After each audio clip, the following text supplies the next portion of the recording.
Isang iglap lang, nagbago ang lahat.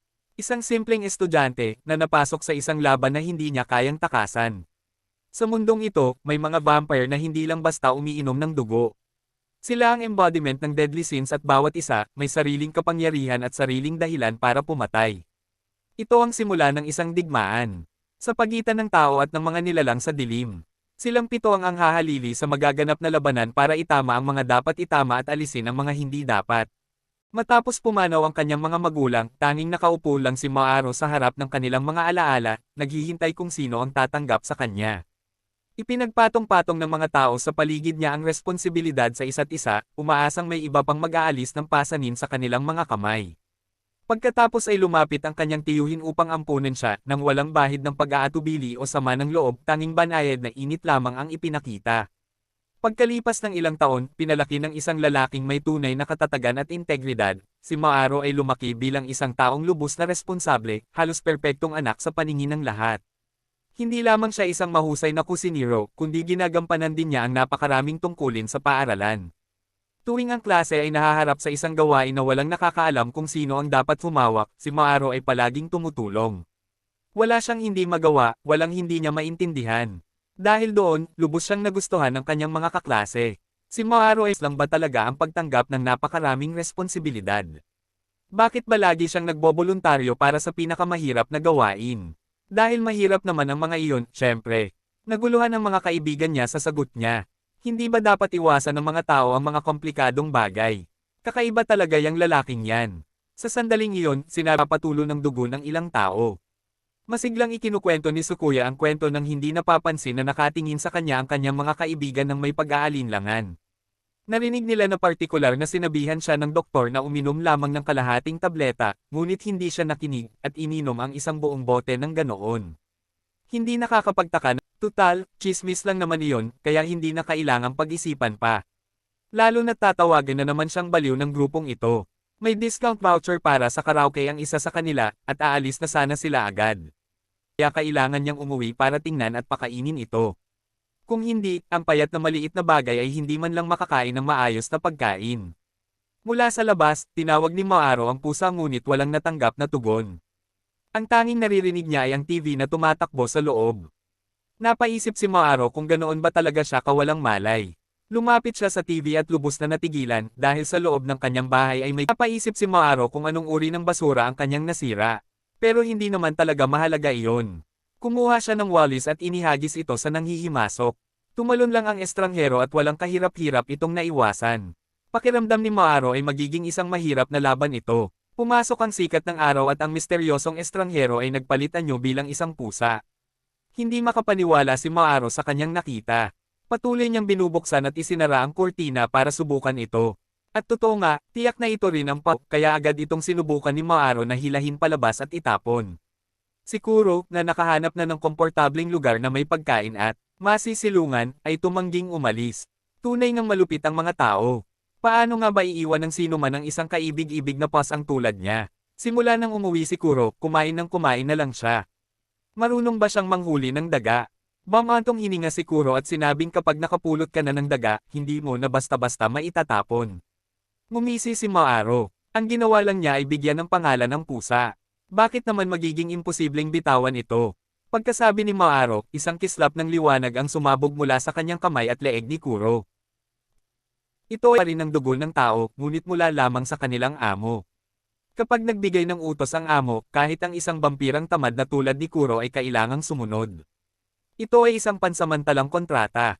Para maging permanente ito, kailangang inumin ni Kuro ang dugo ni Maaro sa loob ng 24 na oras. Kuro kapag lumabas ito kasama ang kanyang mga kaibigan. Habang karge-karge si Kuro, napansin niya ang maraming kakaibang bagay na nangyayari. Una ay may narinig na tunog ng pagkabasag ng salamin sa loob ng isang gusali. Tapos ay biglang kinagat ang kanyang leeg. Nagkalat ang dugo sa lahat ng dako na nagpasigaw sa mga tao. Ngunit walang nagmadaling tumakas dahil inakala nilang bahagi iyon ng kagagawan. Tanging si Maaro lamang ang nakakaalam na hindi ito biro. Ang payaso na nakatayo sa harap nila ay hindi salamangkero. Isa siyang vampira. Ang vampirang ito ay dumating para makipag-away kay Kuro. Isa siyang hambog na madaldal at hindi agad umaatake, sa halip ay walang humpay na nagsasalita. Sinamantala ni Kuro ang pagkakataon, sinipa ito ng diretso sa bibig at kinaladkad palayo si Maaro. Naguluhan si Maaro. Vampira rin si Kuro, kaya bakit hindi na lang talunin ng todo ang lalaki imbes na tumakbo? Kahit papaiyak na may ibang tutulong. Ikinagalit ni Maaro ang mga salitang iyon. Dalawa sa kanyang mga kaibigan ay naroon pa rin. Paano kung walang dumating? Kaya kahit alam niyang lubhang mapanganib ang pagbabalik at ang pag-angat sa posisyon ay madugo ng tao si Kuro. Sa ngayon, naniniwala na siyang hindi siya naiiba sa isang ordinaryong pusa. Kaya kinailangang tumakbo ni Maaro kung hindi ay mamamatay silang lahat. Naalala ni Maaro ang panahong kinupkop siya ng kanyang tiyuhin. Inamin ng kanyang tiyuhin na hindi niya alam kung naunawaan ni Maaro na may mga bagay na hindi mo kayang gawin ng mag-isa, kailangan mong harapin ang mga ito ng magkasama. Walang pag-aalinlangan, isinuot niya ang kanyang kamay sa bibig ni Kuro. Kita nila, at ang aura na nagmumula kay Kuro ay ganap na nagbago.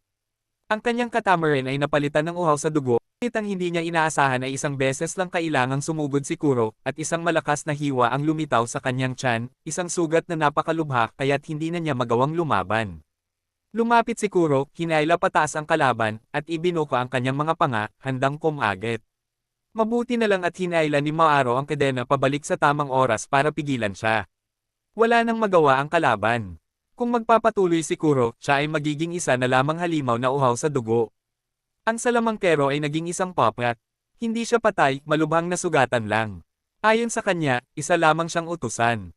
Ang tunay na humahabol kay Kuro ay nagngangalang Tsubaki, isang taong talagang baliw. Dahil walang nakakakilala sa kanya, nagpa siya si Tsubaki na patayin ang sarili niyang mga kapatid, ang kanyang pamilya, ang kanyang mga kaibigan, at sa huli, ang buong mundo. Sa madaling salita, siya ay baliw na lampas sa inaasahan. Noon din, naglaho ang Cade nang nagdurugtong sa kanilang dalawa, at sina Kuro at Maaro ay parehong bumagsak sa pagod at nawala ng malay. Nang matauhan si Maaro, natagpuan niya ang sarili na nakahiga sa kanyang silid. Iniisip niya na panaginip lang ang lahat, na hindi totoo ang lahat ng nangyari. Ngunit ang bawat pag-iisip na bumalik sa normal na buhay ay naglaho ng sandaling magsalita si Kuro. Totoo nga, totoo ang lahat. Sa kabila ng kanyang pinagdaanan, pumasok pa rin si Maaro sa paaralan gaya ng dati. Pumasok si Ryu mula sa labas, at natigilan si Maaro. Naroon pa rin ang sugat sa leeg niya mula noong isang araw, maliban sa walang ideya sinaw na naroon din siya kasama ng lahat. Nagtataka silang dalawa na tumingin kay Maaro. Ano ang pinagsasabi niya? Pinaghihinalaan nilang masyado siyang nagtrabaho kaya nagsimula silang mag-hallucinate.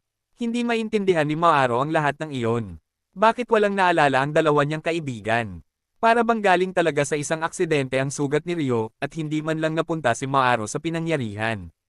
Habang pauwi, may gumalaw sa backpack ni Maaro. Siguro pala iyon at ang puppet na umiikot. Gutom na gutom ang puppet at humihingi ng dugo. Para bang ipapakain niya sa bagay na iyon. Habang malakas na nakikipagtalo si Maaro sa puppet sa kalye, nakatitig sa kanya ang mga tao sa paligid na parang isa siyang taong matagal nang nagtatago ng sakit sa pag-iisip, iniisip kung mababaliw din ba sila kung makakagat siya. Nagpatuloy sa paglalakad si Maaro, hindi niya namalaya na biglang nawala ang mga tao sa paligid niya na parang hindi sila kailanman umiral. Patayo sa harap niya ang isang kakaibang lalaki na kahit papaano ay kinuha ang kanyang backpack at hinaila palabas ang puppet. Tinawag siya ng puppet na Tsubaki, isang pangalan na agad na nagpabantay kay Maaro dahil ito mismo ang taong humahabol sa kanya at kay Kuro. Biglang sumugod si Tsubaki at inihagi si Kuro sa lupa pagkatapos ay tinawag siyang kuya. Nabigla si Maaro. Hindi nga alam ni Kuro kung sino ang taong ito. Ito ang unang beses na nagkita sila. Sa mga vampira, mayroong 7 serve amp. Walang nakakaalam na darating ang malungkot. Sinisi niya ang lahat sa paglimot sa kanya, sa hindi pag-abala na kilalanin ang kanyang pag-iral. Pagkatapos sabihin ang kanyang pyesa, lumingon si Tsubaki kay Kuro na nakahiga sa lupa. Nadulas ang mga bulaklak mula sa kanyang manggas at nagpalit ng anyo bilang isang espada. Hinawakan ni Tsubaki ang talon at sinaksak si Kuro kung ano ang pakiramdam ng maging isang taong walang nakakaalam, na hindi maipaliwanag na nakalimutan ng sarili niyang pamilya, na parang sinasadya nila siyang burahin sa alaala. Walang takot na tiningnan ni Maaro si Tsubaki sa mga mata at nakaramdam ng kakaibang pamilyaridad. Ipinaalala nito sa kanya ang kanyang sariling kabataan. Matapos mamatay ang kanyang mga magulang, lumayo si Maaro sa kanyang sarili, tumangging makipag-ugnayan kan-inuman. Problema ka. Sa pagtingin kay Tsubaki ngayon, nakita siya ni Maaro sa parehong paraan kung paano siya nakita ng kanyang tiyuhin noon. Pareho silang may parehong problema ng pagtangging makipag-ugnayan sa iba. Napagtagumpayan ito ni Maaro. Hinayaan ni Tsubaki na mawalan ito ng kontrol, piniling lipulin ang lahat at magsimula ng digmaan, pagkatapos ay tinawag itong kanyang paraan ng pakikipag-ugnayan sa mundo. Nang lingunin ni Tsubaki ang kanilang kinaroroonan, sina Maaro at Kuro ay nawala ng walang bakas. Hindi nagalit o nagngingit-ngit si Tsubaki tungkol dito. Sa likod ng mga eksena, marami pa siyang inihandang nakakaaliw na palabas. Maaari silang maglaan ng oras at tamasahin ang bawat isa sa mga ito. Ang nagligtas kina Kuro at Maaro ay ang kanyang nakababatang kapatid, na pawang mga miyembro ng Law lang dalawa. Hindi tulad ng kanyang nakatatandang kapatid na si Sloth, si Lust ay napakayaman. Kahit ang kotseng ipinadala para sunduin sila ay amoy pera na. Paano naging magkaiba ang magkapatid? Ang taong na sarili niyang surf amp iyon, hindi nakayanan ni Misono ang tanawin at isinumpa siyang palabasin hanggang sa bumalik sa normal niyang anyo si Lust, o si Lily. Pinangunawa ng walang nakakaalam ay dahil sa pananahimik ni Lily sa likod ng mga eksena. Pagpasok pa lang ng lahat, biglang sumara ang pinto sa likuran nila kasabay ng malakas na kalabog. Ipinaliwanag ni Lily na hindi lang niya basta iniligtas ang mga tao dahil sa kabutihan ng kanyang puso. Bawat kilos ay may layunin. Dinala sila rito ni Misono sa iisang dahilan at iisang dahilan lamang. Ang gawing lingkod niya si Maaro. Galit na galit si Maaro nang marinig iyon at natural na tumanggi. Agad na iniwas ni Lily ang kanyang karitindi sa sitwasyon. Batok at tinungo ang labasan, gustong tumakbo. Hindi ito ang daan nila papasok. Sa magkabilang gilid ng pasilyo, nakausli ang maraming anak. Lumitaw si Lily sa siya, hindi manok. Hindi siya ganoon kumilos. Ang mga batang iyon ang mga mababang uri ng vampira ni Lily. Wala ring masamang intensyon si Misono sa kanila. Gusto lang niyang bigyan ng mga bata ng maayos at ligtas na tirahan. Nitong mga nakaraang araw, ang paglitaw ni Tsubaki ay direktang nagbanta sa mga bata. Wala siyang pinagkaiba sa bata at matanda, pinapatay niya ang sinuman ayon sa gusto niya. Nang marinig ito, hindi napigilan ni Maaro na maantig. Bilang isang kasamahan sa koponan, hindi isang alipin. Pagkatapos makipagkita at makipag-usap kay Misono, sumama si Maaro kay Tsukuya sa isang pet shop para bumili ng kwelyo para kay Kuro. Nagkataong kaarawan ni Maaro ng araw na iyon. Kaya, nagpasya si Tsukuya na bigyan ito ng isang bagay na talagang kailangan niya. Habang tinitingnan ang kanyang malalapit na kaibigan at pagkatapos ay naalala si Tsubaki, nakaramdam ng pasasalamat si Maaro na mayroon siyang kapangyarihang protektahan sila. Habang naghihiwalay ang dalawa para umuwi, biglang inatake ng isang demonyo si Tsukuya mula sa likuran. Damanak na ang dugo sa kalye.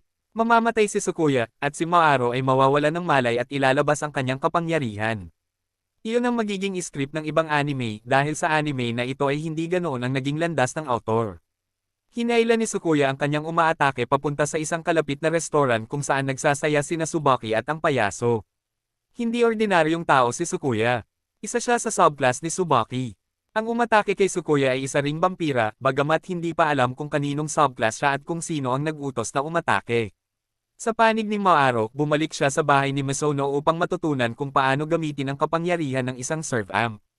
Maaaring ibigay ng isang serve amp ang kanyang masamang sandata para sa pakikipaglaban dahil walang paraan na matatalo ng isang tao ang isang vampira gamit lamang ang mga kamay maliban kung gusto nilang bugbugin at maging handog sa altar. Kaya ang unang aral ni Misono para kay Maaro ay ang pag-aaral kung paano gamitin ang sandata ni Kuro.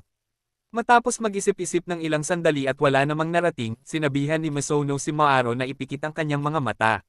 Ginawa niya ang sinabi, at ang kanyang kamalayan ay napadpad sa isang kakaibang lugar, madilim at mapanglo. May isang pasang kamukha ni Kuro.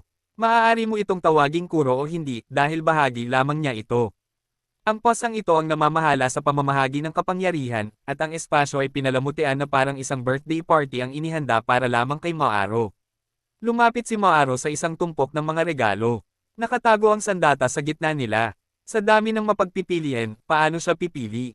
Sinabihan ng pusa si Maaro na kumuha na lang ng kahit anong kahon ng regalo at saka isipin kung ano ang gusto niyang hawakan habang nakikipaglaban.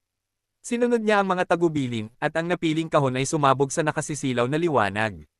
Nang bumalik ang kanyang paningin, may hawak siyang walis. Sa realidad, kahit si Misono ay halos hindi makapaniwala sa kanyang nakikita. May isang taong pumili ng walis bilang sandata.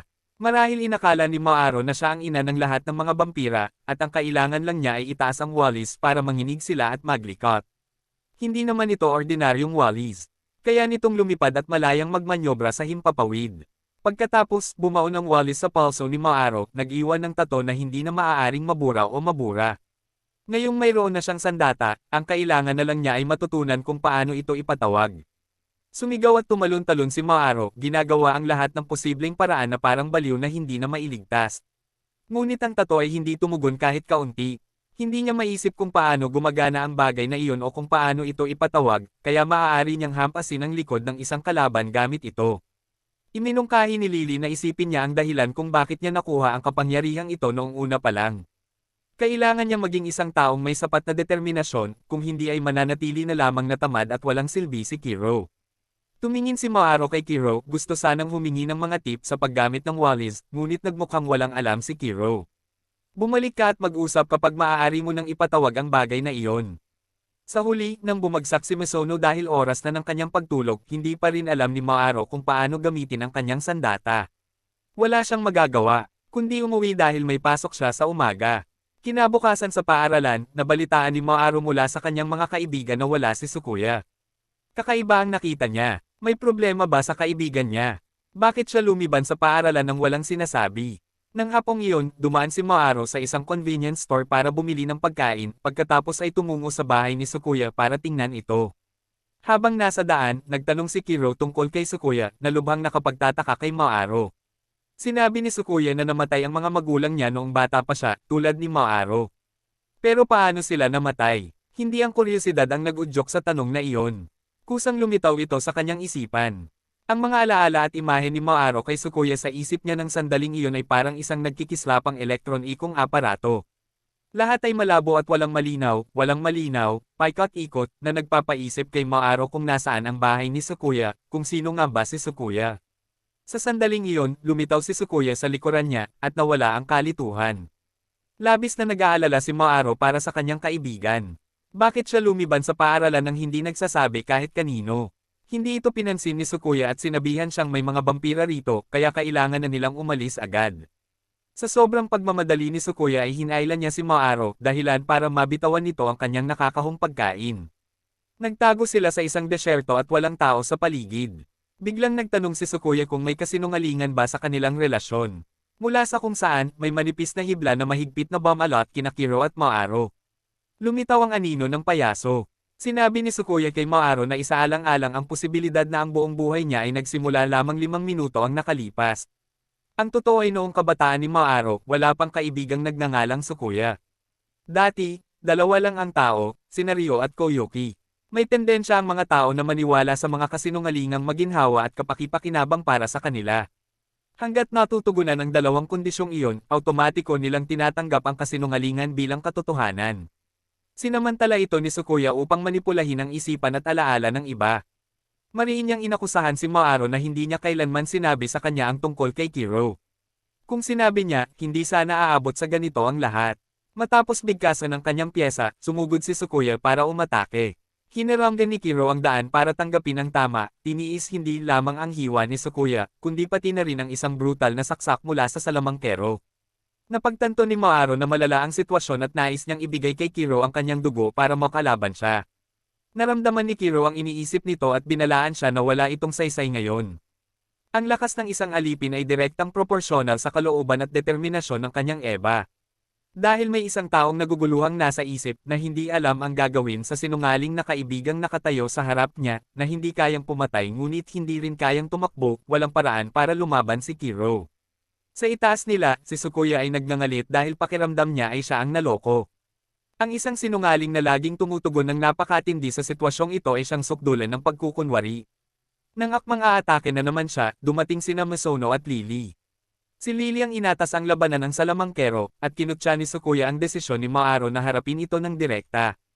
Isang tanga, walang sariling kapangyarihan si Eve at palaging pangunahing target sa panahon ng laban, ngunit nang ahas pa rin siyang paalisan ang kanyang alipin.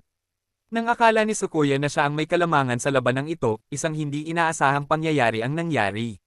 Biglang lumitaw ang salamangkero sa pagitan ni Misono at Lily, nakakulong sa isang upuan. Walang kahirap-hirap siyang pinatay ni Lily agad-agad. Hindi ang katawan niya ang tinarget ng atake kundi ang kanyang kamalayan, kaya sa panlabas ay tila walang pinsala ang payaso. Ngunit ang kanyang isipan ay dumanas ng mapaminsalang pinsala. Hindi natigilan si Sukuya sa nakita. Ang kanyang lakas ay hindi kailanman nagmula sa kahangahangang kakayahan sa pakikipaglaban kundi sa panlilinlang at manipulasyon. Tinanong ni Sukuya si Misono kung bakit pa niya iniligtas si Maaro. Sa pagkakaalam niya, si Maaro ang maaaring may kagagawa ng mga pangyayari sa likod ng mga eksena na siyang dahilan ng kanilang pag-aaway. Sino ang makapagsasabi kung naging matalik na magkaibigan sina Sukuya at Misono kung hindi dahil kay Maaro? Tila may dalang madilim na orasayon ang mga salita niya na unti-unting bumabalot sa isip ni Misono at nagpapatigil sa pakikipaglaban ni Lily. Nang sinubukan ni Lily na tanggalin si Misono mula rito, hiniwa ng payaso ang isa sa kanyang mga binti. Hindi nga iyon totoong katawan ng payaso, isa lamang itong puppet na kinokontrol ng malayuan. Dahil hindi malinaw ang isip ni protektado si Misono, sinaksak siya ni Sukuya na nagdulot ng matinding sugat. Naroon si Maaro at pinagmamasdan ng lahat, walang magawa. Muntik na rin siyang mapatay ni Sukuya. Ngunit sa huli, ang anino ng isang babaeng may asul na buhok ang nagpatigil kay Sukuya sa kanyang kamay.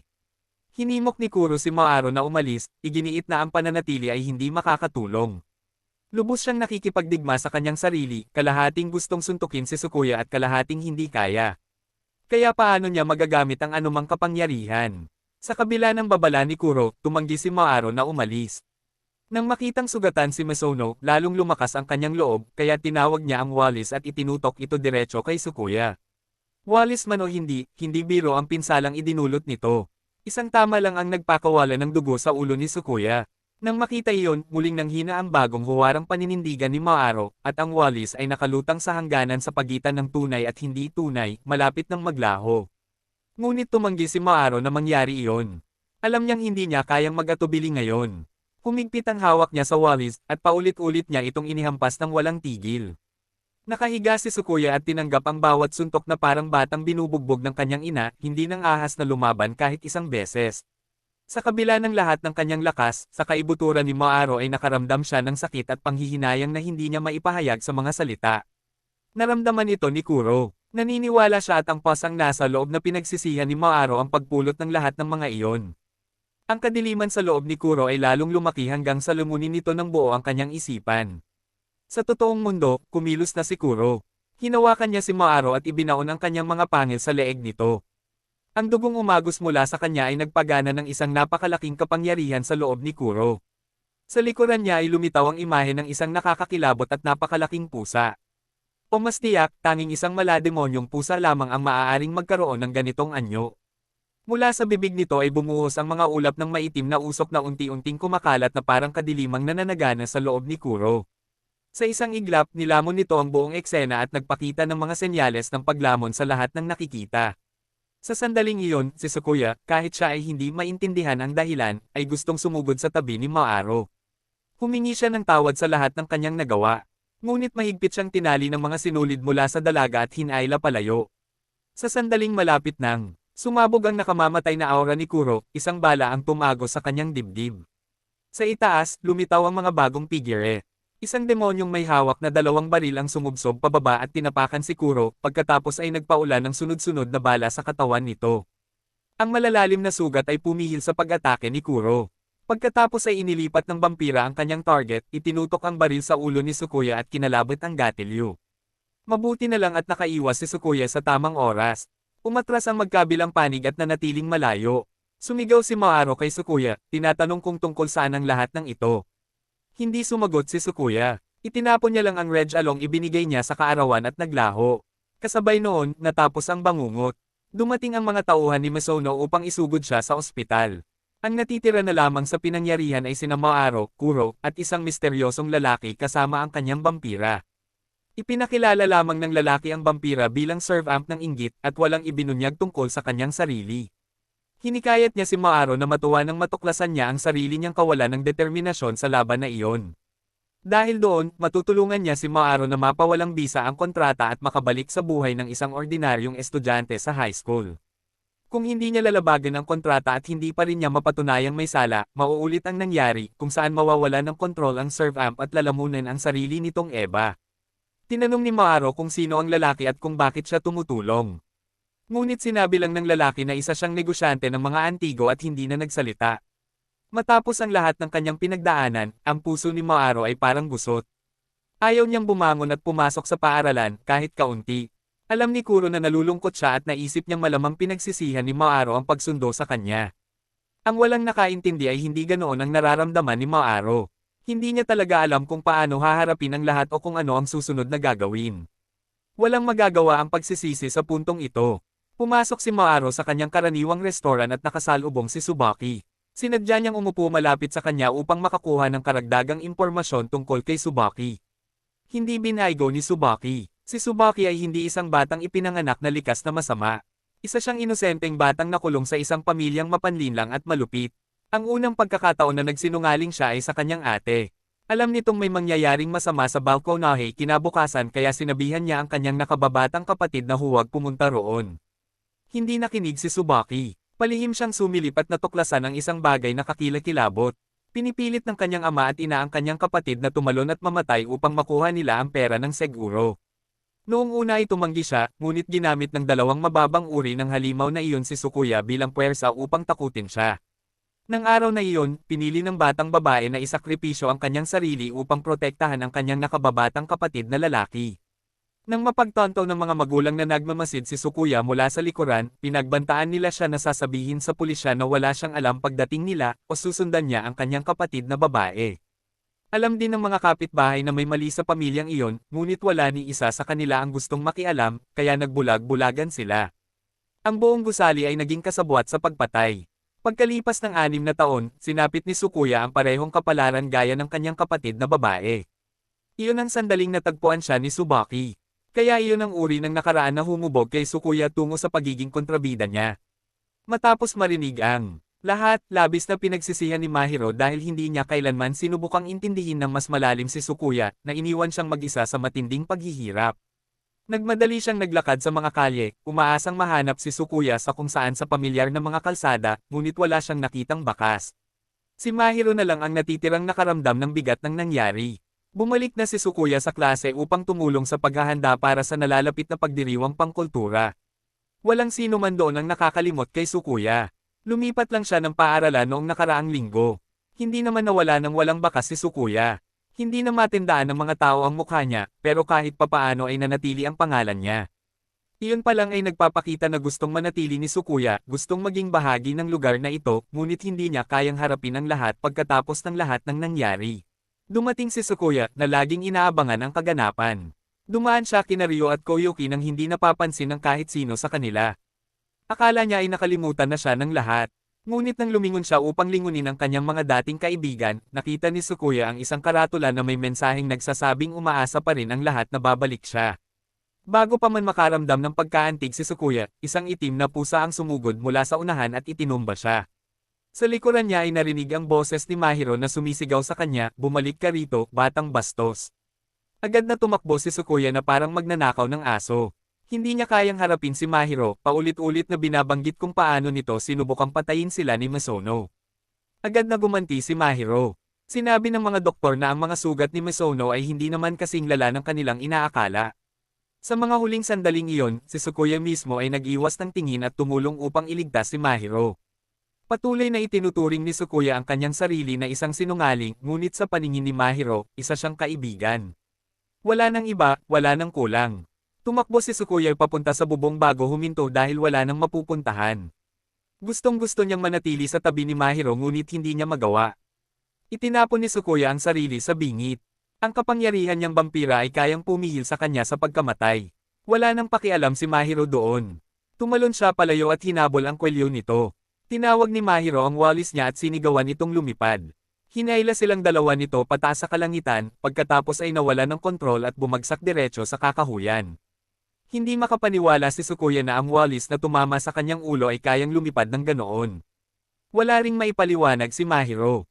Ang itim na pusa na may itim na walis ay bagay na bagay sa imahe ng isang mangkukulam, kaya hindi naman kakaiba ang kakayahang lumipad. Humagalpak ng tawa si Tsukuya nang marinig iyon, isang tawa na puno ng kaligayahan at may kasamang mga luha. Inamin niya na tunay niyang minamahal si Mahiro. Kahit 1 taon pa lamang silang magkasama, iyon na ang pinakamasayang panahon ng kanyang buhay. Hindi maaaring manatili si Tsukuya sa tabi ni Mahiro dahil sa pinakamadilim niyang sandali, si Tsubaki ang siyang nag-abot ng kamay at naging sandigan niya. Sa isang banda, ang sitwasyon ni Tsukuya at Mahiro ay halos magkapareho. Kung paanong hindi kailanman maaaring ipagkanulo ni Mahiro ang kanyang tiyuhin, hindi rin maaaring ipagkanulo ni Tsukuya si Tsubaki. Kaya ang tanging nagawa niya ay magpaalam at maglaho ng biglaan gaya ng kanyang pagdating. Sa kanyang puso, nagpapasalamat si Sukuya na nagpasya siyang pumasok sa paaralan para lang magpahinga, at nagpapasalamat din na inabot siya ni Mahiro ng kamay noon. Dadalhin niya ang mga alaalang iyon.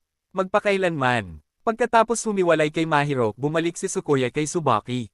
Naupo silang apat upang maglaro ng mahjong kung saan ang natalo ay kailangang maghubad ng kanilang pantalon at tumakbo sa mga kalye. Kahit sa gitna ng isang nakakatensyong laro, ang mabuhay ng hindi nahuhuli ng mga pulis ay isang bagay na ipinagmamalaki.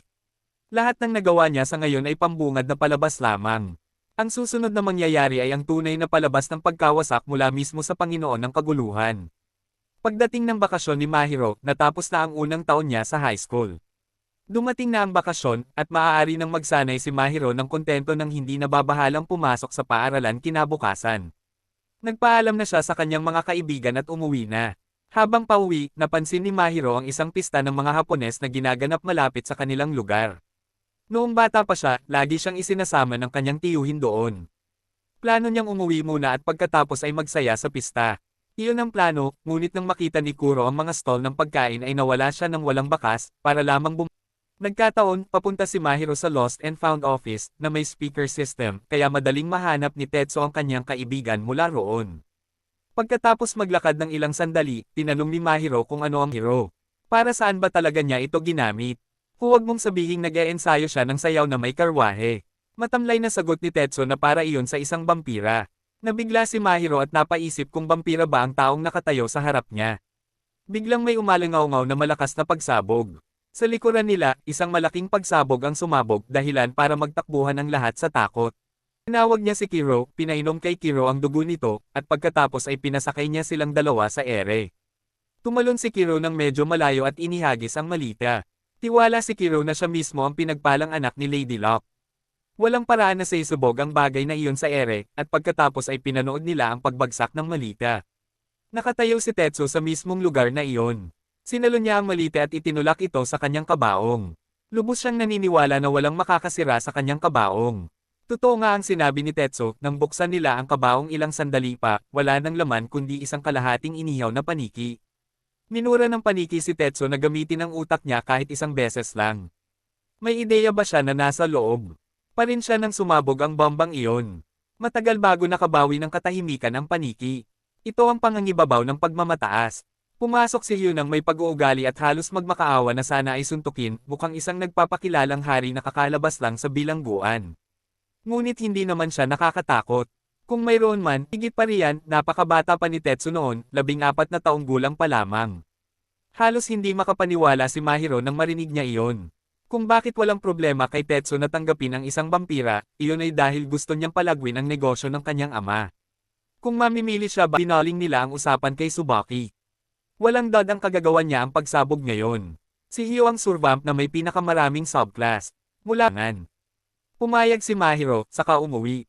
Akala niya tapos na ang mga pangyayari sa araw na iyon, at ang pagkikita ni Tetsuo at Hyo ay isang swerte na lamang. Ngunit paghakbang niya papasok sa elevator, siya ay dinakip at dinala palayo. Samantalang si Kuro ay pilit na binago sa anyong tao, at walang awang Hiro, natagpuan niya ang kanyang sarili sa isang sarayo upang mapanatili ang neutralidad sa pagitan ng mga vampira at tao. Pinaghihiwalay ang dalawang mundo sa pamamagitan ng isang malinaw na hangganan na hindi tatawiran ng alinmang panig. Sa kasalukuyan, si Tsubaki ay direktang nagbabanta sa mundo ng tao. Siya at ang kanyang subclass ay bumubuo at nagsasagawa ng maraming plano na naglalagay sa panganib sa sangkatauhan. Walang nagawa si C3 kundi ang makialam, ikandi na siya, at ibalik ang dating kapayapaan. Noong una ay inakala ni Mahiro na makakakuha siya ng bagong kakampi. Ngunit ang kanyang mga mithiin at ang kay C3 ay ibang-iba. Ayaw ni Mahiro na lipulin ang kahit sinong vampira maliban na lang kung talagang hindi na sila may iligtas. Sa kabilang banda, gusto ni C3 na lipulin ang lahat. Trabaho ng Diyos ang pagpapatawad sa mga demonyo. Ang paghahatid sa kanila sa Diyos ay kay C3. Kung papatayin ang lahat ng vampira, mamamatay din ang kaibigan ni Mahiro na si Sukuya. Kaya tumanggi siyang magtrabaho para sa kanila. Nang mabaigo ang panghihikayat, lumipat si Tsuyuki sa mga pagbabanta. Maaaring umalis si Mahiro, o hindi na niya maaaring makita muli si Kuro. Tatlong mangangaso ng vampira ang kasalukuyang nag-aagawan kay Kuro. Kung wala ang kanyang eba, si Kuro ay isa lamang pusa. Walang kalaban-laban sa tatlong iyon. Kahit ang mga vampira ay nanginig sa pagbanggit sa kanila. Binigyan ng mga undead ang tatlo ng palayaw na C3 Mad Dogs, na nagsasabi ng lahat kung gaano sila kadelikado. Bukod pa rito, ang silid na ito ay may 53 pinto, at isa lamang sa mga ito ang labasan. Kailangang magmadali si Mahiro bago maging isang pitong putahing pusa si Kuro. Bukod pa riyan, kung ang isang Eva at isang Serve Amp ay magkalayo ng napakalayo, ang Eva ay maaaring mamatay anumang oras. Nang marinig iyon ay kumulo ang dugo ni Mahiro. Gusto niya talagang sakalin si Kuro. Napakahalaga ng impormasyon at hindi. Dahil sa mga babala at walang habas na pagbabante ni Tsuyuki, tumangging sumuko si Mahiro. Inikat ang kanyang katawan na parang isang breakdancer na ayaw mamatay. Ang puwersa mula sa walis ay bumuo ng isang buhawi na tumama sa kisame at lumikha ng isang labasan. Walang dahilan si Mahiro para patayin ang lahat ng vampira dahil ang mga nasa paligid niya ay talagang disente. Tamad, oo, pero handang magligtas ng mga tao. Isa sa kanila ay humingi pa ng tawad at nagpakita ng tunay na pagsisisi sa kanyang nagawa. Sinubukan ni Tsuyuki na sabihin kay Mahiro na may kakilala rin siyang pinatay ng isang vampira ang ama, ngunit hinayaan niya ito at pinanood si Mahiro na sumakay sa kanyang walis pataas at palabas ng lugar. Mabuti na lang at siguradong wala ng buhay si Kuro. Pagkalipas ng ilang araw, nagtipon ng buong grupo upang mag-isip ng mga estratehiya kung paano papatayin si Tsubaki. Masyadong matalino ang kalaban, alam na alam kung sino ang mga mapanganib na individual na ire-recruit, at siya mismo ay isang pusong tagapagplano. Ang koponan ni Mahiro, sa kabilang, na walang ibang iniambag kundi katangahan at komedya. Nagsama-sama sila para sa isang pulong tungkol sa estratehiya ngunit walang sino man ang seryoso rito. Ang gusto lang nila ay magsaya, at pagkatapos ay mawala ng malay habang kumakain. Sina Misono at Mahiro lang talaga ang may pakialam sa pulong. Ang manalo o kahit man lang hindi matalo sa anumang labanan. Ang unang bagay na kailangan nila ay ang impormasyon tungkol sa kalaban. Ang problema ay wala silang alam tungkol kay Tsubaki. Kung nasaan siya, ilang subclass mayroon siya, ang kanyang address, ilang beses siya kumain o pumunta sa banyo sa isang araw. Walang sagot sa bawat tanong. Naisip ni Mahiro na tawagan ang kuya na nagbebenta ng mga antigo, na parang nagtitinda lang ng mga peking gamit habang tumatakas mula sa pulisya para humingi ng impormasyon. Hindi nagustuhan ni Misono ang ideyang iyon. Ayaw niyang makisama sa lalaking iyon. Mabuti na lang at naging kapaki-pakinabang si Hugh. May nakita ang kanyang subclass na kakaibang kinikilos. Isang taong lumilipad sa kalangitan ng walang pakpak na medyo nakababahala. Natanggap ni Mahiro ang impormasyon at tumungo palabas. Ayon sa ulat, walang pakpak ang target, ngunit sa totoo lang ay mayroon nga. Hindi lang talaga sila makalipad. May dala rin siyang hola na may hawak na hedgehog na kamukha ng isang Serve Amp. At ang nilalang ay humihingi ng tulong. Kinailangan pang lumabas ni Kuro sa gabi para magbantay na siyang labis niyang ikinainis. Ngunit may kailangang gumawa nito. 14 na taong gulang pa lamang si Tetsu at kakalabas lang ni Misono sa ospital. Kaya hindi nila kayang tanggapin ito. Kaya si Mahiro mismo ang humawak nito. Ang pagbanggit sa dalawang iyon ay nagpaalala sa kanya na ang kanilang relasyon sa kanilang mga Serve Amp ay tila tunay na matibay. Naiintindihan nila ng husto ang kanilang mga partner. Ngunit wala iyon kay Mahiro. Hindi kailanman ibinahagi ni Kuro ang kahit ano tungkol sa kanyang sarili. Ang alam lang ni Mahiro ay makapangyarihan at tamad ang vampirang ito. Iyon lang. Nagpatuloy si Mahiro sa eskinita para lamang matuklasan na nakita na sila ng kanilang hinahabol. Naglabas ang estranghero ng isang instrumentong pangmusika, umupo at nagsimulang tumugtog. Ang tunog na umalingaw-ngaw ay nagpabigat sa buong katawan ni Kuro. Bigla niyang sinabi na ang taong ito ay isang demonyo, pagkatapos ay sumugod kay Kuro, at tinatamaan ang bawat sipa. Kahit na isa siyang ganap na lalaki, sinipa pa rin ng estranghero si Kuro na parang bola ng soccer, at inihagis pa ang sarili sa ere para habulin ito. Hindi man lang nakalaban ni Kuro. Sa ibaba, sandaling nabigla si Mahiro ngunit mabilis na gumanti. Tinawag niya ang kanyang walis, lumipad pataas, at hinayaan si Kuro na inumin ang dugo nito upang magamit ang kanyang kapangyarihan, naghahanda para sa isang matagal at brutal na laban. Hiniling ni Mahiro na ibigay ng lalaki ang hola. Hindi niya ito pag-aari. Hindi man lang ito pinansin ng binata at inihagis pa ang parkupino sa hola kay Mahiro, sinabihan itong kunin ito kung gusto niya. Laking gulat ni Mahiro nang maganyong tao ang parkupino at saka masayang tumakbo pabalik sa tabi ng binata. Walang anumang senyales ng pamimilit. Ang taong nasa harap nila ay ang Serve Amp of Greed, na kilala rin bilang Lawless. Ang pangalan ng binata ay Lick, at siya ay si Lawless's Eve. Sandali na natigilan si Mahiro nang mapagtanto niyang mali ang pagkakaintindi niya sa sitwasyon. Pagkatapos ay ipinaliwanag niya na ang mga bagay ay lubhang apurahan ngayon. Kailangang magsanib puwersa ang mga servamp upang pigilan ang plano ni Tsubaki na hilahin ang buong mundo sa ilalim ng lupa. Tumanggi si Lawless bago pa man siya marinig. Ayon sa kanya, hindi ganoon kasimple ang mga bagay-bagay. Magsisimula ng mag-away ang grupo sa sandaling maupo sila para mag-usap. Higit sa lahat, kung gugustuhin talaga ni Big Brother Sloth, wala sa mga ito ang magiging problema. Ang kailangan na lang niyang gawin ay umupo at bumoto tulad noong nakaraan. Sinabi ito ni Lawless na puno ng sarkasmo, at malinaw na hindi natuwa si Kuro na makita ang kanyang nakababatang kapatid na si Greed. Hindi pa kailanman nagpakita ng poot si Kuro sa kahit kanino noon, ngunit sa Lawless ngayon ay mayroong banayad ngunit hindi mapagkakamalang pagkamuhi. Ano man ang sabihin ni Mahiro, nanatili si Lick sa isang tabi na parang wala itong kinalaman sa kanya. Hindi niya nga alam kung sino si Tsubaki, kaya imposibleng bumuo ng alyansa. Higit pa riyan, si Lick ay isang taong may napakataas na antas ng narcissismo. Sa kanyang sariling paningin, isa siyang anghel, at hindi nakikialam ang mga anghel sa mga ganitong bagay. May sarili ring mga pribilehiyo ang mga anghel. Maaari nilang saktan ang sino mang gusto nila ng walang dahilan, at kasama na roon ang pananakit kay Mahiro at sa kanyang mga tauhan. Ang pakikinig sa kanyang pagsasalita ay nagpalinaw na isa itong matagal ng pasyenteng nagtatago, at ang patuloy na pagsunod ni Lawless sa kanyang likuran habang hinahalikan siya ay patunay na wala talagang lunas para sa kanilang dalawa. Wala ring patutunguhan ang pag-uusap ni Kuro at Lawless. Sa huli, naghiwalay ang lahat ng landas na parang hindi sila nagkita o nagkausap ng araw na iyon. Umuwi si Mahiro at sinabi kay Hyo na nakilala niya si Greed, at ang music hero na kasalukuyang pinapalabas sa telebisyon ay si Lawless's Eve. Nang marinig ito ni Hyo, nagbago ang ekspresyon ng kanyang mukha. Ano man ang mangyari, hindi na nila dapat hanapin si Lawless, at hindi rin magtatagal si Lick. Ayon kay Hyo, si Lawless ay isang brutal at bulok na alipin. Sa tuwing magsasawa siya kay Eva, papatayin niya ang sarili niyang amo at hahanap ng bago. Sa 8 magkakapatid, siya lang ang gumawa ng ganoong bagay. Mas makabubuting lumayo sa baliw na iyon. Ngunit paano siya babalay-walay ni Mahiro kung kailangan niyang pag-isahin ang lakas ng vampira para harapin si Tsubaki? Kaya kinabukasan ng gabi, tumungo si Mahiro. Sa konsyerto ni Lick, nagkataon, pribadong nakabok ang buong konsyerto. Malapit ng paalisin si Mahiro nang may lumitaw na isang lalaki. Sa pag-aakalang tagahanga si Mahiro ng musika ni Lick, pinapasok siya ng lalaki ng walang hinihinging kapalit. Habang nasa daan, nakita ni Mahiro ang subclass ni Tsubaki na nag-aabang sa paligid. Malamang na nagpaplano sila ng isang massacre sa mismong lugar na ito. Dahil sa kaisipang iyon, mabilis na tumakbo si Mahiro papunta sa performance hall. Sa loob, may naganap ng patayan, ngunit kagagawan iyon ni Lawless. Mag-isa niyang nilipol ang subclass ni Tsubaki, at iilan lamang ang maswerteng nakatakas. Nang makita ang resulta, halos hindi maisip ni Mahiro kung gaano kalakas ang isang tao para labanan ang isang buong hukbo ng mag-isa. Sa kabilang banda, galit na galit si Lick dahil nag-ingay si Lawless noong konsyerto niya at sinugod siya nito. Nasipa lang siya sa pader bago pa man niya namalayan ang nangyari. Para kay Lawless, nakakabagot talaga si Mahiro.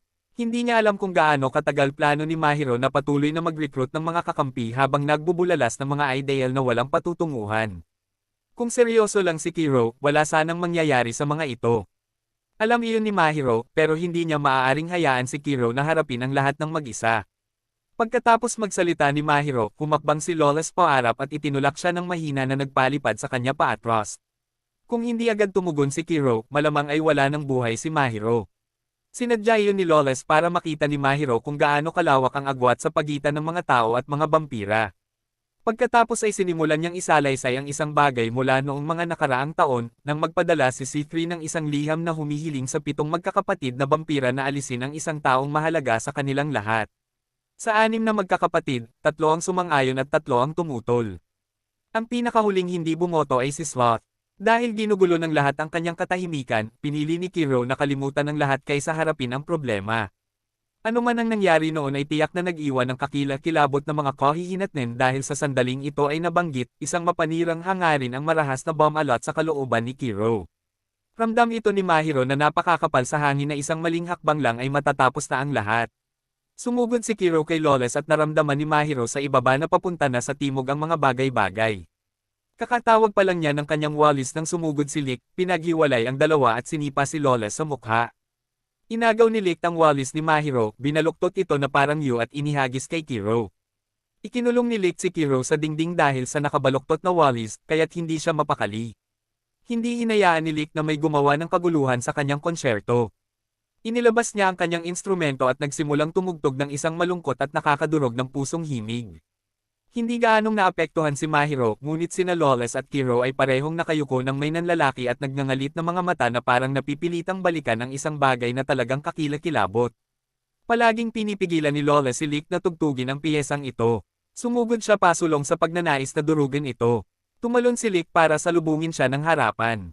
Sa sandaling iyon, isang lalaking may mahabang buhok ang pumasok mula sa labas at inutusan ang napakalaking nilalang sa tabi niya na pigilan silang dalawa. Hinawakan nito ang kanilang mga ulo at pinagdurog ang mga ito, na siyang nagtapos sa biglaang paghaharap na nagbabanta sa buhay o kamatayan. Dahil naroon ang lalaking ito, alam ni Lawless na hindi na siya makakagawa ng anumang gulo, kaya ibinaling niya ang kanyang atensyon sa isang vampira na pinalad na nakaligtas sa naunang labanan. Agad siyang pinigilan ni Mahiro. Nawala na ng gana ang vampira na lumaban, kaya bakit siya papatayin? Nagreklamo si Lawless na masyadong madaldal si Mahiro. Pero sa pagkakataong ito ay tama siya. Itinigil na niya ang usapin at naglakad palayo. Ang lalaking may mahabang buhok ay si Krantz, ang manager ni Lick. Isa siyang ordinaryong tao. Ang nilalang sa tabi niya ay talagang subclass ni Lawless. Matapos marinig ang paliwanag ni Mahiro tungkol sa sitwasyon kay Tsubaki, pumayag si Krantz na bumuo ng isang alyansa. Ang pagsang-ayon ni Krantz ay nangangahulugan na nasa kalagitnaan na sila ng kanilang paglalakbay. Ibinalik ni Mahiro si Lila, ang subclass ni Tsubaki, sa grupo. Labis na nag-alala si Misono nang malaman niyang mag-isang umalis si Mahiro. Si Lawless ay isang mamamatay tao na sabik sa labanan, at tanging ang langit lamang ang nakakaalam kung ano ang gagawin niya kung hindi dumating si Krantz sa tamang oras. Mabuti na lang at bumalik si Mahiro ng buo at may dala pa siyang mahalagang bilanggo. Kung makakakuha sila ng impormasyon mula kay Lila, maaaring marami silang matututunan tungkol kay Tsubaki. Habang naghahanda ang lahat para tanungin si Lila, biglang umalis si Kuro. Hindi pinansin ni Mahiro si Mahiro kahit gaano pa niya ito kalakas na tawagin, sinundan pa rin siya ni Mahiro palabas. Hindi normal ang tingin ni Kuro sa mga mata niya. Wala na ang karaniwang katamarin, napalitan ng mabangis at nakamamatay na titig. Alam ni Mahiro na anuman ang sinabi ni Lawless ay hindi maliit na bagay. Nag-iwan ito ng malalim na peklat sa isipan ni Kuro. Plano ni Mahiro na maghintay hanggang sa maging handa si Kuro bago magtanong. Ngunit dahil sa sitwasyon, wala siyang ibang magawa. Sa sandaling ibuka ni Mahiro ang kanyang bibig, muling sumabog ng marahas ang balak pumatay ni Kuro. Ang kadilimang iyon na gustong lumunin ang lahat ay dahan-dahang gumapang patungo kay Mahiro. Mabuti na lang at sa huling segundo, tumawag si Mahiro at napabalik sa kanyang katinoan si Kuro. Nagbagong anyo siya bilang isang pusa at lumapit kay Mahiro bago umuwi. Nang may kaunting oras pa, kinausap ni Mahiro si Lila. Napagpasyahan nilang panatilihin siya upang si Tsubaki ang dumating upang iligtas ang kanyang kasama. Batay sa sinabi sa kanya ni Tsukuya, sigurado si Mahiro na darating si Tsubaki. Tiniyak niya kay Lila na manatiling kalmado, at ipinangako na sa kabila ng mga nakakatakot na bagay na sinasabi ng lahat, walang sino man ang tunay na makakasakit sa kanya. Dahil sa paghihikayat na iyon, isiniwalat ni Lila na si Tsubaki ay may isang taong lubhang mapanganib sa ilalim ng kanyang pamumuno, si Higan. Siya ang pangalawa sa pinakamapanganib pagkatapos ni Tsubaki mismo. Kilala bilang pangalawa sa organisasyon, napansin ito ni Mahiro at nanatiling nagbantay laban sa pangalang iyon. Kinabukasan, sa sandaling magising si Mahiro, tumawag si Krantz. Gusto niyang malaman kung pumunta si Lawless sa kanilang lugar. Ayon kay Lick, hindi pa umuwi si Lawless simula noong isang araw. Habang palabas siya, nakaramdam si Lick ng hindi komportableng bigat na bumabalot sa kanyang katawan. Ito ay isang senyales na masyadong malayo ang pagitan ni Naive at ng kanilang serve amp. Sa gitna ng hindi mapakali at mapanganib na sensasyon, naramdaman ni Lick na may tao sa likuran niya. Mabilis siyang tumalon pasulong para lumikha ng distansya. Sa kabila ng mabilis na pag-react, napakabagal pa rin niya ng isang hakbang. Isang sugat sa kanyang ulo ang nagpaagos ng dugo. Nagkaharap ang dalawa. Malinaw na ang lalaki ay inutusan upang hulihin o kahit patayin si Lick. Ngunit ang kanyang saloobin ay kasing casual lamang na parang naglalakad lamang. Totoo nga ang kilos ng lalaking may pulang buhok ay lubhang. Mapanganib na kahit si Lick ay hindi siya maabutin. Sa isang maikling pag-uusap lamang, ang katawan ni Lick ay puno ng mga sugat, habang ang lalaki ay walang kahit isang butil ng alikabok sa kanya. Bumunot ng sigarilyo ang lalaki at humingi ng sindi kay Lick. Hindi lamang tumanggi si Lick, kundi umatake pa siya. Sa mismong sandaling iyon, sumiklab ang apoy mula sa kamay ng lalaki, kasabay nito ay nasugatan si Lick at nagsindi ng sigarilyo. Ipinaalam niya kay Lick na mula sa puntong ito, magiging seryoso na siya. Naglalakad si Maaro sa kalye nang makita niya ang isang haligi ng apoy na diretsyong tumatalbog sa langit. Dahil alam niyang may mali, sila ni Kuro ay nagmadaling lumapit dito. Bago sila umalis, parang may gustong sabihin si Kuro. Pero tinatimad siya, tinatimad man lang magsalita. At nang makarating sila at sasali na sana sa laban, biglang natunaw si Kuro at naging parang isang lata ng grasa na nag-expire. Dahan-dahan itong tumulo sa lupa at gumulong at naging isang itim na globo. Napatitig si Maaro sa tanawin. Dahil hindi maintindihan ang nangyayari o kung bakit naging ganito si Kuro, nagpakilala ang lalaki bilang si Higan at mahinahong naglakad patungo kay Maaro. Sinubukan ni Maaro na gamitin ang kanyang walis upang lumaban, ngunit ito ay nagiba at naging isang guhit ng asol na liwanag at nasipsap sa globo. Wala nang natitirang kagamitan o kapangyarihan si Maaro para lumaban. Biglang humakbang si Lick sa harap ni Maaro. Hinailan niya ang kanyang paa sa lupa, gumuhit ng linya kung saan nakausli ang malalaking teklado ng piano. Lumalabas na nagpipigil siya sa buong oras na ito. Tinitigan ni Lick si Higan ng may matinding puot. Determinadong wasakin ang matandang lalaking ito magpakailanman, sumagot si Higan gamit ang kanyang nagliliyab na apoy. Nagbanggaan ang mga teklado ng piano at apoy. Ito ay isang labanan sa pagitan ng isang pintor at isang music hero. Isang sagupaan na parehong marahas at kakaibang ganda. Ang musika ay nagdulot ng kalungkutan at pighati. Ang apoy ay naglalarawan ng pagkawasak at kamatayan. Bagamat naglaban ng matapang ang dalawa, ang kanilang mga kapangyarihan ay nagsama-sama sa kakaibang perpekto. Matapos makipagpalitan ng suntok kay Higan ng ilang sandali, bumagsak si Lick sa lupa at walang malay. Si Higan, tulad ng babala ni Lila, ay napakalakas. Sa buong laban, hindi makagalaw ni isang kalamnan si Maaro. Nang mahuli si Lick ay saka lamang nagising si Maaro sa kanyang pagkatulala at sumugod. Natural lamang, wala rin siyang nagawa. Walang kahirap-hirap siyang napigilan ni Higan at naglakad palayo habang walang magawang nakamasid si Maaro. Maya-maya, dumating sina Misono at Tetsu. Laking gulat nila nang makitang nakulong si Kuro sa loob ng globo. Sa kabila ng dumaraming masamang balita, may isang swerte. Nakuha ni Misono ang isang telepono na may hugis payaso na keychain na nagtulak sa kanila na maniwala na ito ay pagmamayari ng isang tao sa grupo ni Tsubaki. Saktong-sakto, tumawag si Tsubaki para ibalik ang kanyang telepono. Hindi itinago ni Misono ang kanyang pagkakakilanlan. Ipinaalam niya kay Tsubaki na siya ang may hawak ng telepono at tila napakahalaga nito. Nagmungkahi si Misono ng isang kalakalan, ang telepono at ang nabihag na subclass kapalit ni Lick at Lawless, na bilanggo noon ni Tsubaki. Tila hindi tinanggap ni Tsubaki ang kasunduan. Sa unang tingin, hindi ito mukhang magandang palitan para sa kanya. Ngunit hindi rin siya tahasang tumanggi na nag-iwan sa grupo na hindi mabasa ang tunay niyang intensyon. Wala sa panig ni Maaro ang oras. Wala silang ideya kung pinagsasama ba ni Tsubaki sina Lawless at Lick o pinaghihiwalay ito. Kung magkakahiwalay pa rin ang dalawa, mamamatay si Lick pagsapit ng gabi. Dahil sa kasalukuyang kalagayan ni Kuro, hindi na makasali si Maaro sa laban. Nagpa siya ang iba na iwan siya. Tiningnan ni Maaro si Kuro at nilukob ng paninisi sa sarili. Palagi niyang tinatawag si Kuro na kanyang katuwang. Ngunit kung babalikan, tuwing nagkakamali si Maaro ay binabawi ito ni Kuro, at anumang hindi kayang harapin ni Kuro, mas lalo siyang hindi kayang harapin ni Maaro. Anong klaseng katuwang iyon? Nang matuklasan niyang may sarili ring mga problema si Kuro, hindi kailanman sinubukan ni Maaro na harapin ang mga ito ng magkasama. Palagi niya itong iniiwasan, hinihintay na ayusin ni Kuro ang mga bagay-bagay ng mag-isa. Walang tunay na kapareha ang gagawa niyan. Talagang puno ng guilt si Maaro habang pinagalitan niya ang sarili.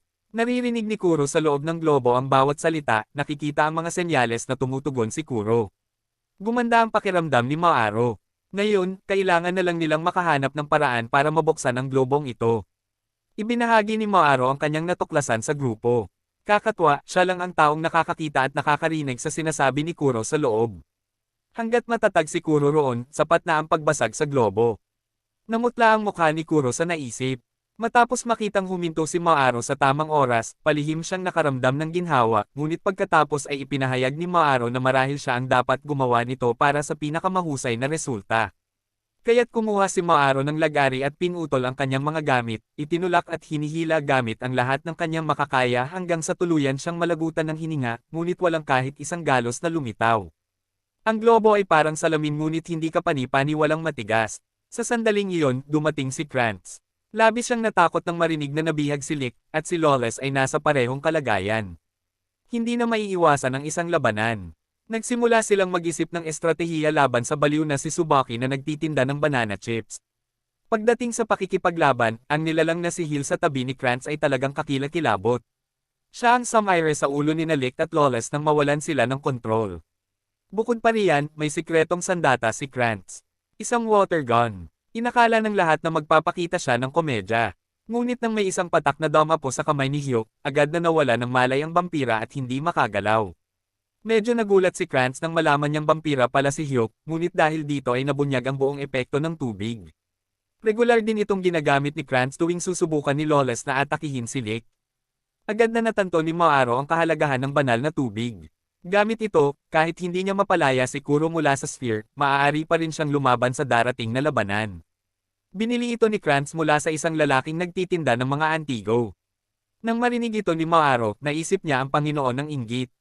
Hahanapin na sana niya ang lalaki nang sinubukan siyang pigilan ni Misono. Sa di malamang dahilan, iginiit ni Lily na hindi mapagkakatiwalaan ang lalaki, kaya pinigilan niya si Misono. Wala na silang ibang magawa sa puntong ito. Kaya naman nagtungo si Maaro sa address ng tindahan. Bago pa man siya makapasok sa pinto, may lumabas na kakaibang lalaki na may hawak na manika na walang ulo at isang hindi kilalang bote ng kemikal, tumatawa na parang baliw.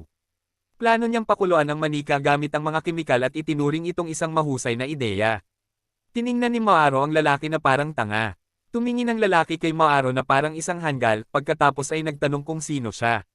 Sinundan siya ni Maaro papasok at nagpakilala. Ang lalaki ay si Johan, isang taong may napakasamang memorya at palaging nakakalimutan ang pangalan ng sinumang nakatayo sa harap niya. Alam niyang si Maaro ang Master of Sloth, ngunit natagalan siya sa pagbuklat-baklat sa kanyang mga tala bago niya ito naunawaan. Si Johan ay isang espesyalista sa pananaliksik tungkol sa mga vampira at tuwang-tuwa sa posibilidad na mapag-aralan si Kuro.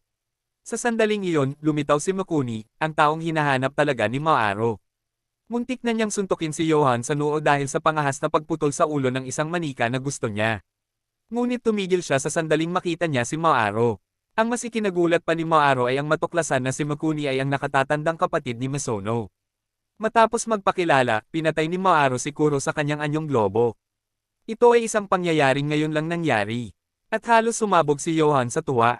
Hinailan niya si Maaro papasok sa research lab, pagkatapos ay tiningnan ito ng may intensidad na parang hindi komportable at matalik. Balik sa grupo ni Misono na tukoy nilang 5 ang lokasyon ni Tsubaki.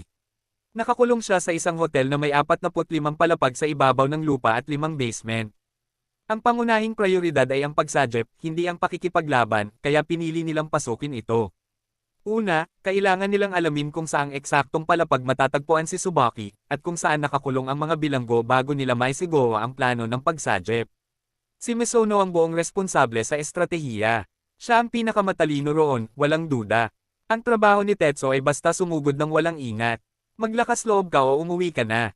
Lumabas siya para hayaan ang iba na magplano, at sinabihan silang tawagin siyang muli kapag oras na para magsimulang maglaro.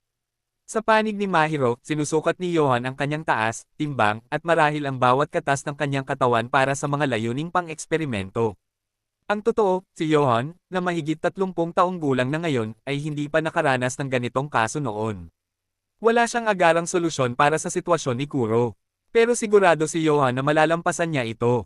Dahil dulot ng matinding pagkahumaling niya sa kaalaman, iyong tipong kapag nalulong ka na ay mas malala pa sa anumang droga at imposibleng itigil. Binigyan ni Johan si Mahiro ng isang tasa ng tsaa para makapagpahinga siya. Sa sandaling ininom ito ni Mahiro, tuluyang tumigil ang kanyang katawan at bumagsak siya sa sahig. Ang ugnayan sa pagitan ng isang EVA at isang serve amp ay isang pambihirang koneksyon. Kapag ang isang serve amp ay may problemang hindi kayang lutisin ni EVA sa labas, ang tanging natitirang pagpipilian ay ang pagpasok ni EVA sa isip ng serve amp. Nilinlang ni Johan si Mahiro na uminom ng tsaang may droga para sa mismong layuning ito. Mukhang hindi magiging maayos ang paglalakbay. Ngunit sa puntong ito ay wala na silang ibang magagawa kundi hilingin sa kanya ang swerte. Sa panig ni Misono, nagbalat kayo sila ni Krantz at pumasok sa hotel para maghanap. Nagpahayag sila ng interes na mag-book ng kwarto sa mas mataas na palapag para sa magandang tanawin.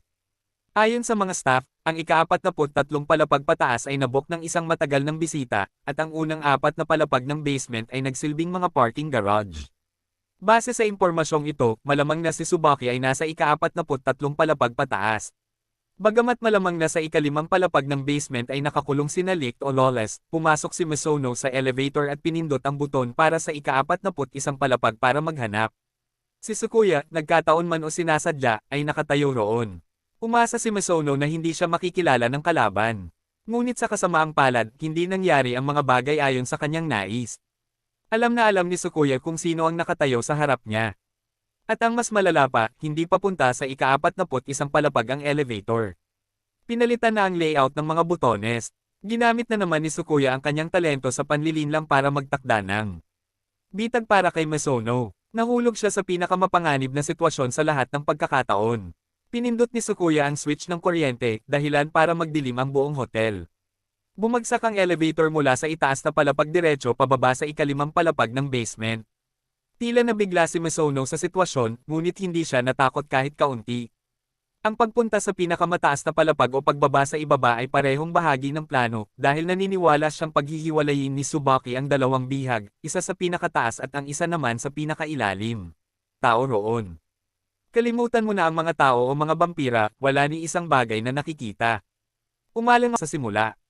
Sa simula pa lang, sadyang ipinahiwatig na ni Tsubaki na paghihiwalayin niya sina Licht at Lawless, ngunit ang tunay niyang layunin ay hatiin ang atensyon ng grupo. Gusto niyang sina Hyo at Tetsuo ang sumugod ng mag-isa sa itaas, kung saan may hindi bababa sa 3 subclass na naghihinang lahat sa magkabilang panig. Naglabas si Tsukuya ng chainsaw, anong ordinaryong lagari, kumikinang sa nakakatakot na asul na liwanag habang hinihiwa nito pasulong. Medyo natarante si Misono noong una, dahil ayon sa kanilang plano, dapat sana ay akitin nila si Tsubaki palayo ng mag-isa. 5 pamilyar na spirit whale ang ilalagay sa iligtas ang mga bihag. Ngunit ngayon ang labanan ay lumampas na sa kanilang balak. Ang 5 balyena ay nagpapakita ng mga senyales na mababasag ang kanilang mga mukha, at ang determinasyon ni Misono ay nanghina ng sandaling mapagtontong niya ang katotohanan. Ngunit naalala niya ang mga salita ng kanyang kapatid. Para malaman kung sino ang huling mananalo, kailangan mong matukoy kung sino ang mas malupit sa laban. Sadyang pinukaw ni Misono si Tsukuya, binanggit kung paano siya itinuturing ni Mahiro na isang matalik na kaibigan. Ngunit kabaligtaran ang ginawa ni Tsukuya, umaatake ng paulit-ulit, 5 beses, 7 beses, na humahadlang sa mga plano ng kanyang kaibigan sa bawat pagkakataon. Sumigaw si Tsukuya na hindi maintindihan ni Mahiro ang tunay na motibo ni Tsubaki. Sa unang tingin ay tila galit na galit siya sa langit, mapait na walang nakakaalala na siya ay umiiral. Ang totoo ay ibang-iba, may hinahanap si Tsubaki. Hindi rin alam ni Tsukuya kung ano iyon, tanging ang alam lang niya ay isang napakahalagang bagay iyon. Habang ang lahat ay papasok sa isang tensyonado na larangan ng digmaan, sa pinakamataas na palapag, sina Lawless at Licht ay sumisigaw ng buong lakas. Ang alipin ng kasakiman ay hindi talaga sakam. Dumating ka sa mundo na walang dala, at aalis ka rin na wala kang dala kundi mga buto. Ano nga ba ang halaga ng mga tao? Si Licht ay kabaligtaran. Isa siyang henyo sa musika, isang taong kayang patahimikin ang isang buong concert hall sa sandaling sumayaw ang kanyang mga daliri sa mga tekla. Itinuring niya ang kanyang sarili na isang dakilang figure sa mundo ng musika, at alam niya na may mga nilalang na mas dakila pa kaysa sa kanya. Ngunit hindi hinayaan ni Licht na panghinaan siya ng loob o sumuko. Sa ibang lugar, nakapasok si Maaro sa panloob na mundo ni Kuro. Isang pusa ang naghihintay sa kanya, sinasabing ayaw makita ni Kuro si Maaro. Ngunit ayaw sumuko ni Maaro. Ang mga salita ni Licht ay nagpaalala sa kanya na manatiling matatag sa kung sino ang gusto niyang maging, at pagkatapos ay gamitin ang kanyang imahinasyon upang bigyang buhay ito. Sinunod ni Maaro ang payo at gumuhit ng parisukat sa lupa. Itinulak doon, pinag-uusapan ng 7 magkakapatid na serve ang pang-utos ng pag-aalis ng C3. Ang nilalaman ng liham ay hindi tungkol sa pagpatay sa isa sa 7 magkakapatid gaya ng sinabi ni Lawless. Sa halip, gusto ni C3 na patayin nila ang taong lumikha sa kanila. Ang taong iyon ay isang henyo na lumikha ng 7 halimaw, mga nilalang na nabuhay ng libu-libong taon. Tinutulan ito ng pangkat, pumanig si Kuro sa mga pabor. Labis ang kasakiman laban dito. Para sa kanilang 7, ang taong iyon ay walang pinagkaiba sa isang magulang. Siya ang lumikha sa kanilang lahat. Ipinaalala ni Kuro kay Lawless na alalahanin kung paano sila nilikha. Sa puntong iyon, parehong lumabo ang imahe at tunog. Walang malinaw na nakita o narinig. Bumalik lamang ang lahat sa focus nang lumayo si Kuro patungo sa target na Linab Alisa. Pinatay ni Kuro ang lumikha sa kanya, habang walang humpay na umaagos ang mga luha sa kanyang mukha. Ito ay isang alaalang ayaw ni Kuro na masaksihan ni Newman. Mahigpit na pumulupot ang maitim at matinik na baging sa paligid ng mga mata ni Maaro na parang ayaw niyang makita niya ang nangyari. Sinubukan niyang habulin si Kuro, gusto niyang harapin ang lahat ng bagay sa tabi niya, ngunit hindi niya ito nahabol. Nawala ang iyon ay naroon ang pinakamalalim na damdamin ni Kuro. Inalok ng pusa si Maaro ng isang mas malakas na sandata para basagin ang mga ito. Hindi na kailangan ni Maaro ang alinman sa mga iyon. Ang kailangan lang niyang sabihin ay ang sarili niyang pangalan. Narinig ni Maaro ang magulong, nagsisisi, at puno ng pagkakasala sa kaibuturan ng puso ni Kuro. Dahil pinatay ni Kuro ang taong iyon, nagkahiwa-hiwalay ang 7 magkakapatid. Hindi na sila magkakabuklod gaya ng dati. Nagkimkim ng puot ang kasakiman para sa kanyang panganay na kapatid at hindi niya kailanman mapapatawad si Kuro. Paulit-ulit na sinisisi ni Kuro ang sarili niya. Kailangan niyang gawin iyon. Hindi na kailangan ng mundo ng mas maraming halimaw na tulad nila kung hindi ay matatapos na ang lahat. Alam iyon ni Kuro, ngunit hindi pa rin niya mapapatawad ang sarili. Nang makita niya si Maaro, nagmakaawa si Kuro na may isang tao, kahit sino, na magsabi sa kanya na hindi siya mali, na iyon ang tamang gawin. Tutol na siya lamang ang makakagawa tungkol sa kanyang sariling mga kilos. Hindi siya dapat umasa sa opinyon ng mga tagalabas. Kung siya ay mali, dapat niya itong aminin at itama. Iyon mismo ay isang mabuting bagay. Kung uupo lang siya at magpapahirap sa sarili, ginagawa lang niyang miserable ang sarili niyang buhay. Dahil sa paghihikayat na iyon na nagmumula mismo sa kaibuturan ng puso ni Maaro, ang madilim na mundo ni Kuro ay nawasak at napalitan ng isang malinaw at purong asul na kalangitan. Tiningnan ni Kuro si Maaro nang may ekspresyon ng pagkainis, palaging mahawakan siya ni Maaro. Habang bumubuti ang kalagayan ni Maaro at Kuro, opisyal nang nakipaglaban sina Lawless at Lake. Malubha ang sugat ni Lawless. Kahit ang makapangyarihang regenerasyon ng isang vampira ay hindi sapat para maibalik siya sa normal. Bawat tama ay itinatama ni Lick, walang humpay na pinapaatres si Lawless. Ngunit batay sa obserbasyon ni Lawless, mas malala pa ang nasaktan kay Lick kaysa sa kanya. Isa siyang baliw, nasugatan ng ganoon katindi at nakikipaglaban pa rin sa isang vampira. Matapos magpalitan ng suntok ng ilang sandali, muling sinubukan ni Lawless na ilabas ang kanyang bibig.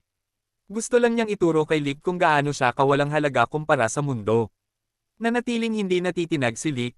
Ang mga taong laging nagtuturo sa iba ay kadalasang mga walang kwenta dahil hindi sila kailanman lumaban o nagsikap para sa kanilang gusto.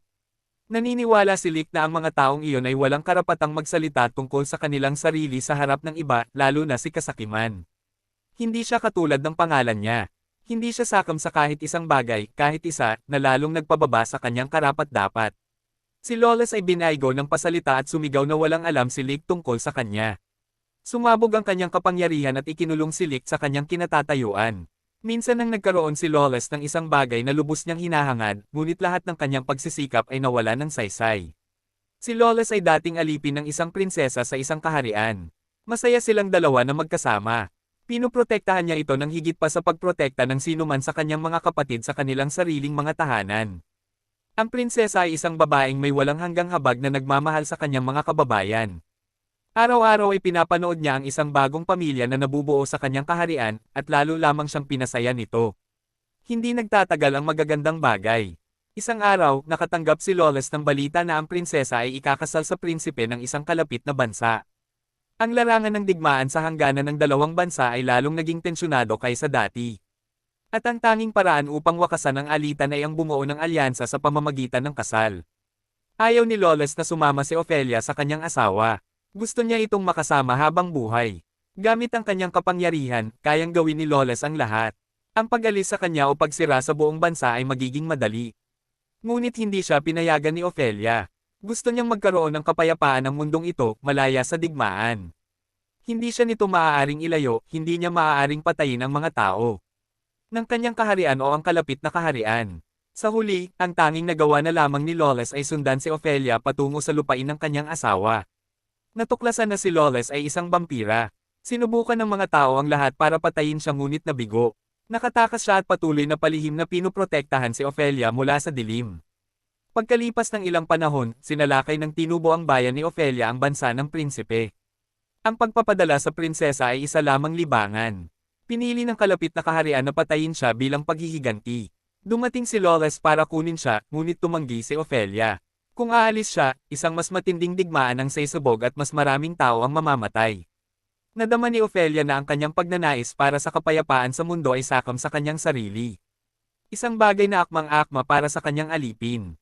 Dahil hindi siya nahikayat, minsang naisip ni Lawless na lipulin ang buong kaharian. Ngunit pinigilan siya ni Ophelia. Sinabihan niya itong huwag siyang gamiting dahilan para talikuran ang kanyang ipinaglalaban. Sa huli, nasaksihan ni Lawless ang pagbitay sa babaeng mahal niya. Sa kanyang huling sandali, naglakad siya paharap ng nakataas ang ulo. Ipinapalam sa mundo na ang kanyang kamatayan ay kusang loob na ibinigay kapalit ng kapayapaan. Walang sapilitin o puwersang ginamit. Natupad ang lahat ng hinahangad ni Ophelia. Tumigil ang dalawang bansa sa kanilang digmaan at siya ay naging simbolo ng kapayapaan. Ngunit nawala kay Lawless ang taong pinakamamahal niya. Durog ang puso, nanatili siya sa ilalim ng estatwa nito. Dumating si Hugh para tawagin pabalik si Lawless na ipinatawag ni Sloth. Isa na naman itong utos para pumatay. Tinanggap ito ni Kiro at tuluyang nagalit si Lawless. Bakit ba palaging nakamamatay? Kung lilipulin nila ang lahat ng halimaw sa planetang ito, tunay nga bang magdadala ito ng kapayapaan? Hindi alam ni Kiro. Gayon din ang iba. Ngunit umalis pa rin si Kiro, walang magawa tungkol sa paghihirap ni Lawless. Nang bumalik si Lawless sa kaharian ni Ophelia, labis siyang nalungkot sa pagkawasak nito. Nawala na ng ulo ang estatwa nito, at ang dalawang bansang pinaglaban niya para magkasundo ay nasakop na ng isang mas malaking kapangyarihan. Nag-uumapo ang sakit. Ang isang lumang sugat na hindi pa naghihilom ay lalong bumuhos ng mas malalim at mas malawak. Ang pagkawala ng 3 taong pinakamahalaga, at ang pinsalang iniwan kasunod nila ay lubos na sumire sa kahinahunan ni Lawless. Naging masayahin siya sa panlabas, palaging may mapaglarong ngiti. Ngunit sa kaibuturan ni Lawless ay mayroong walang katapusang kalungkutan. Matapos marinig ang kwento ni Lawless, hindi nawala ang kanyang sigasig sa pakikipaglaban. Sa halip, tumugtog siya ng isang pyesa ng musika para sa kanya. Labis na ikinailang ni Lawless ang himig. Kinamumuhian niya ang malungkot na musika, lalo na kapag tinutugtog ito ng isang taong may banal na biyaya tulad ni Lick. Ngunit hindi naman malungkot ang musika. Ang kalungkutan ng tagapakinig ang dahilan kung bakit ito nangyari. Ang sariling estado ng pag-iisip ni Lawless ang nagpabago sa isang piraso na mayaman sa emosyon tungo sa isang bagay na malungkot at mapanglo. Nang mapagtanto niya ito, nagsimulang pagnilaya ni Lawless ang kanyang mga desisyon noon. Kung sa araw na iyon ay mas lumaban siya, kinaladkad palayo si Ophelia, gumanap bilang isang makasariling tirano na namumuno sa magkabilang bansa sa ilalim ng kanyang ganap na kapangyarihan, kailangan kaya nitong harapin ang kamatayan. Mawawasak kaya ang kapayapaang kanyang binuo. Lahat ay dahil sa pagmamahal niya ng bahagya, kumilos ng hindi sinusunod. Ang isang nilalang na may ganap na kapangyarihan ay hindi kailanman nabuhay ayon sa pangalang Lawless. Dapat sana ay mas mataas siya kaysa sa anumang batas. Walang dapat sana'y makapaggapos sa kanya. Naisip ni Lawless ang kanyang panganay na kapatid. Gustong-gusto niyang malaman kung ano ang iniisip ni Sloth pagkatapos ng lahat. Ang musikang dati malungkot ay patuloy pa ring tumutugtog. Ngunit si Lawless ngayon ay isang ganap na kakaibang tao. Siya ay napalaya na kapwa sa katawan at kaluluwa. Hindi na ang taong tanging alam lang ay sampay ng kapalaran at tingnan ang sarili at ang bawat buhay na walang kwenta. Sa sandaling pareho silang nakalusot sa pader, naghihintay na si Higan. Gusto niyang matikman muli ni Lick ang pagkatalo. Ito ay magiging isang matinding paghaharap sa pagitan ni Lick at Greed, o mas tiyak na Hyde, ang pangalang ibinigay sa kanya ni Lick. Hindi na sila magkaaway at handa ng lumaban ng magkatabi. Sa kabilang dulo ng larangan ng digmaan ay nakatayo ang pinakamalakas na general ni Sabaki. Mukhang nalalamangan siya sa bilang. Ngunit pareho silang malubhang na sugatan. Ang pag-iipon kahit 50% ng kanilang normal na lakas ay magiging isang napakalaking hamon. Walang ideya si Hyde kung gaano katatag ang matandang lalaki. Sumugod siya sa isang bukas na labanan at agad na nasunog ang kanyang puwitan. Minura ni Lick ang hanggal na Parkupino at sinabihan itong huwag sumugod ng walang ingat ng ganoon. Natuto mula sa unang pagtatangka, si Lick ang unang sumugod. Nang tangkaing atakihin siya ni Higan gamit ang apoy, sumisid si Hyde para harangan ang suntok. Ginamit ni Lick ang bakanang iyon para magpakawala ng mga mapaminsalang sipa diretso kay Higan. Napalipad si Higan sa malayong distansya. Sa sandaling iyon, hindi niya malaman kung paano haharapin ang mahirap na sitwasyong ito. Sa tuwing susubukan niyang hampasin si Lick, hinaharang ito ni Hyde, at sa sandaling nag-atubili siya, ang mga sipa ni Lick na may sledgehammer ay bumabagsak. Napagtanto ni Higan na hindi na siya maaaring umasa sa apoy. Pinatay niya ang apoy at ginawang matatalas na talim ang kanyang mga daliri, at itinulak ang mga ito pasulong. Binawasan na ni Lick at Hyde ang kanilang pagbabantay nang mawala ang apoy. Nakalimutan na nila na si Higan ay isang vampira. Hindi lang ito apoy. Ang kanyang malalapit na labanan ay hindi naman mahina. Kung mayroon man, ito ay lubhang makapangyarihan. Ang kalamangan na kanilang nakamit ay naglaho sa isang iglap. Pagbalik sa larangan ng digmaan ni Misono, ang kanyang laban ay hindi kasing tindi ng sa iba. Hindi isang servamp na nakatuon sa pakikipaglaban si Lily, at gusto lang ni Sukuya na huminto muna ng matagal hanggat maaari. Sa huling sandali, isiniwalat niya kay Misono na kayang talunin ng isang subclass ang isang serve amp. Ang kailangan lang nilang gawin ay sirain ang item at ibibigay ni Eve ang kanilang serve amp noong bumubuo ng kontrata at maaaring mamatay ang serve amp. Iyon lang ang paraang sinabi sa kanya ni Tsubaki para matalo ang isang nilalang na hindi naman matatalo. Ginamit ni Sakuya ang sarili niyang dugo para gumawa ng isang talem na hindi moari ang kanyang talas. Hiniwa nito ang karit at sinugitan si Lily. Mabuti na lang at dumating si Mikuni sa kritikal na sandali. Dahil sa kanya, nakatakbo si Misono pataas para habulin si Tetsu. Ngunit isang hakbang na lang ang huli para sa kanya. Sa panahon ng laban, nakulong si Hyo ni Belkia. Ang kahon ng salamangkero ay nagpadala kay Hyo sa isang lugar na hindi niya alam kahit kay Belkia mismo. Ang tungkod na lang ni Hyo ang natira. Naiwan si Tetsu na nakaharap ng mag-isa sa tatlong vampira at tanging ang magagawa niya lang ay pigilan sila habang nag-iisip ng plano si Misono. Batay sa lahat ng impormasyong makukuha, napagpasyahan ni Misono na wala sa panganib si Hyo. Sa itaas, malamang na nakikipaglaban sina Lawless at Likkay. Hagen, hindi ka nais-nais para sa lahat ang kasalukuyang sitwasyon. Malapit na sana siyang tumawag ng paurong nang lumingon ang subclass ni Tsubaki at nanlalaki ang mga mata na nakatitig sa isang bagay sa labas. Doon, lumitaw ang isang napakalaking itim na leon na may napakalaking sukat. Nakasakay sa ulo nito si Mahiro. Binasag ng leon ang salamin at nagpalit anyo bilang kuro ng pareho silang pumasok. Nang makita ang napakalaking anyo ni Sloth, sinubukan ng subclass na lumaban at kumapit sa kahit kaunting pag-asa. Ngunit sa isang iglap, natalo ang puppeteer. Ang payaso at ang kanyang kasabwat ay naranasan din ang parehong kapalaran. Sina Mahiro at Kuro ay nagtusok ng 12 ng matutulis na tulos sa kanilang mga katawan, na nagdulot ng mga nakamamatay na sugat na nag-iwan sa kanila na walang lakas upang lumaban. Sa itaas na palapag, sina Licht at Hyde ay nabuwal sa lupa. Nakita ni Hyde ang napakalaking anyo ni Kuro at alam niyang tunay na nagbago ang kanyang panganay na kapatid. Siya na lang ang natitirang nakakulong sa parehong lugar. Gusto sanang sumugod ni Hyde para iligtas si Licht, ngunit sinipa siya ni Hagen pabalik sa sahig na nag-iwan sa kanya ng kawalan ng lakas. Binuhat ni Hagen si Licht sa ulo na parang isang tunay na nagtagumpay. Ngunit habang abala ito sa pagsasalita, gumuhit si Licht ng isang note ng musika sa kamay ni Hagen at pinindot ito. Agad na nanigas ang katawan ni Hagen nang may umalingaw na musika mula sa loob niya. Sinamantala ni Licht ang pagkakataon at tinawag ang kanyang piano. Nabasa ni Hyde ang sitwasyon at nagpalit anyo bilang isang mamamatay tao. Hinayla si Hagen papasok sa isang arena na hugis entablado. Ang kanilang labanan ay magtatapos sa isang tunggalian. Nang magbanggaan sila, sinubukan ni Hagen na makalusot sa espada upang umatake, hindi inaasahan na ang talem ay mamaga na parang isang buhay na bagay at maglalabas ng matatalas na tinik diretso sa kanyang katawan. Matapos ang napakaraming tama, ang kaligtasan ay mangangailangan ng himala. Natamba si Hagen, at natapos na ang laban.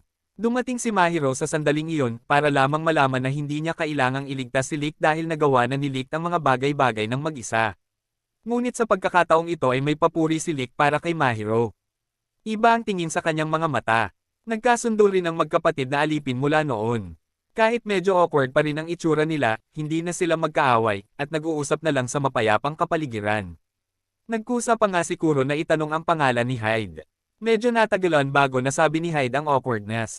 Biglang sumugod si Lila at inagaw ang cade ng ibinigay ni Licht kay Hyde. Alam na alam ni Mahiro ang ibig sabihin noon. Mamamatay si Hyde kung ito ay masisira. Nalungkot si Lila sa pagtataksil kay Mahiro, ngunit ginawa pa rin niya ito upang ipaghiganti ang kanyang mga kaibigang nasawi.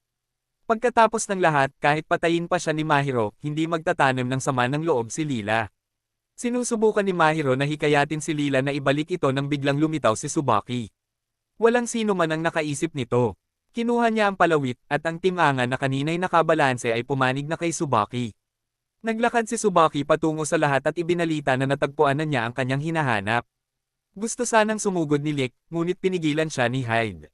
Naabot na niya ang kanyang ganap na limitasyon, at ang katawan ni Hyde ay kasing bigat din. Ngayon ay siguro na lamang ang kanilang maaasahan. Sinundan ng lahat ng mata si Tsubaki para makita kung ano ang susunod niyang gagawin. Naniniwala si Tsubaki na isa siyang lihim na sandata na ginawa ng taong iyon para lipulin ang mga katulong. Siya lang ang may kapangyarihang patayin ang iba pa sa kanila. Pagkasabi ni Tsubaki, biglang nalaglag ang mga bulaklak na kasing pula ng dugo mula sa kanyang manggas, kung saan hindi na niya nakita ang kanyang kamay.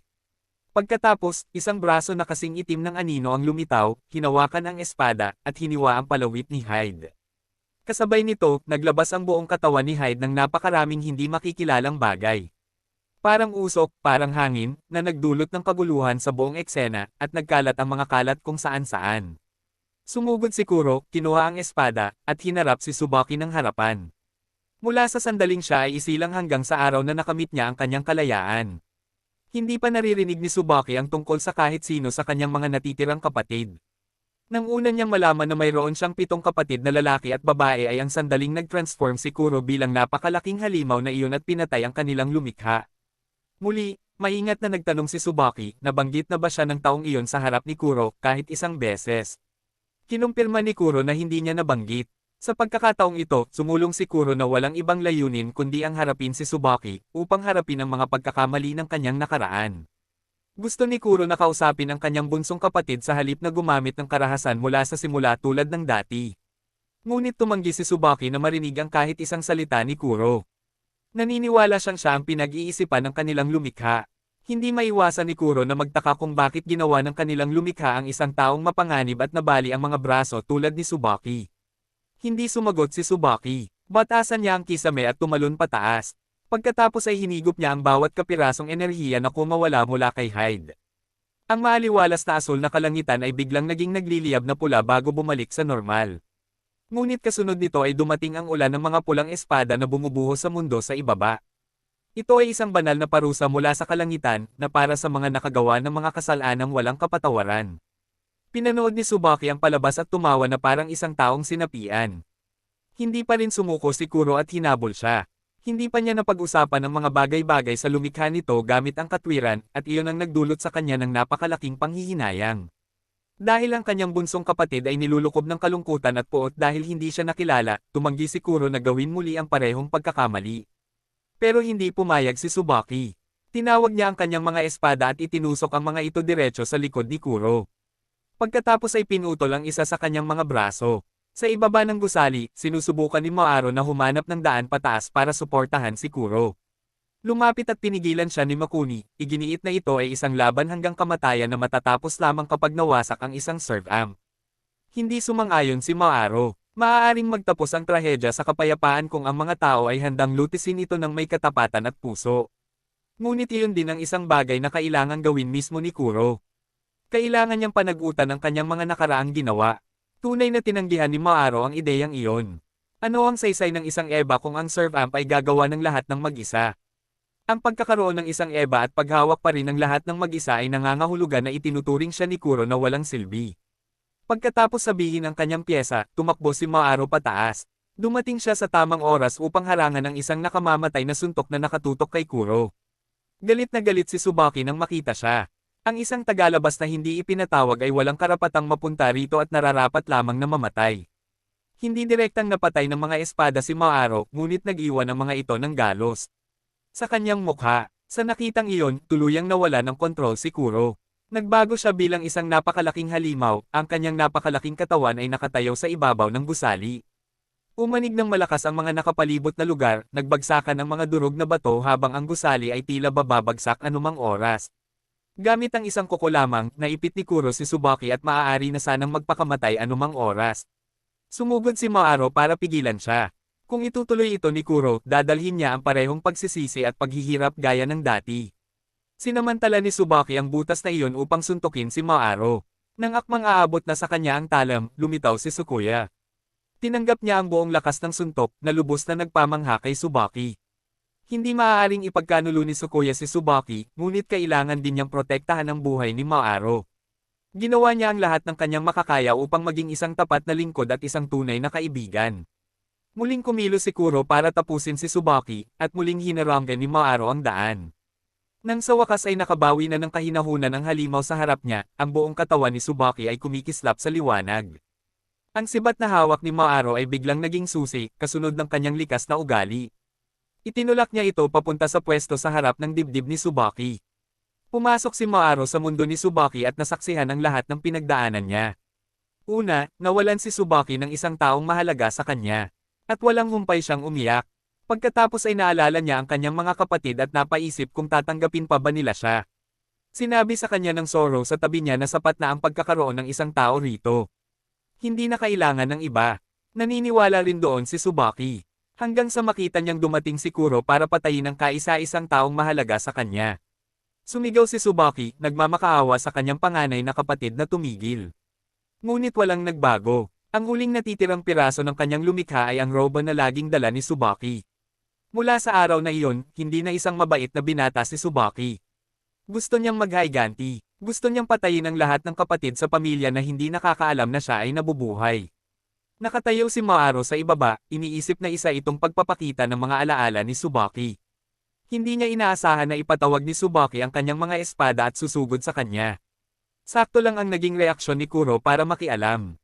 Kinagat ni Kuro ang kamay ni Maaro upang paginahin ang kanyang kapangyarihan at sumugod sa paghahari ng mga espada ni Tsubaki. Ginawa rin ito ni Maaro. Sinubukan ni Kuro na kumbansihin siyang umatras, ngunit wala itong silbi. Sa ilalim ng pinagsamang pagsalakay nilang dalawa, kahit ang paghahari ng mga espada ay hindi sila napigilan. Narating ni Maaro si Tsubaki. Hindi niya sinaksak, hindi rin hiniwa.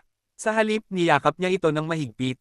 Para bang naramdaman niya ang init ng koneksyon ng tao at pamilya sa unang pagkakataon, isa-isang nahulog sa lupa ang mga espada ni Tsubaki. Ano man ang ibinulong sa kanya ni Maaro ay nanatiling hindi narinig. Ngunit mula sa sandaling iyon, natapos ang lahat. Pinagaling ni Tsubaki ang mga sugat ni Tsukuya at sinabihan siyang ipaalam sa kabilang subclass na dapat na nila siyang kalimutan at mamuhay ng malaya. Ito ang huling utos niya sa kanilang lahat. At ganoon na lang, natapos na ang lahat. Sina Misono, Tetsu, at Kuro ay may taglay na makapangyarihang mga demonyo sa loob nila. Gayunpaman, nagpatuloy ng mapayapa at normal ang kanilang buhay. Kinamumuhian ni Maaro ang mga komplikadong bagay. Ang mga panghihinayang ng nakaraan ay mga komplikasyon na hindi kailanman malulutas. Iyon mismo ang dahilan kung bakit lagi siyang sumusugod ng yunay sa mga ito.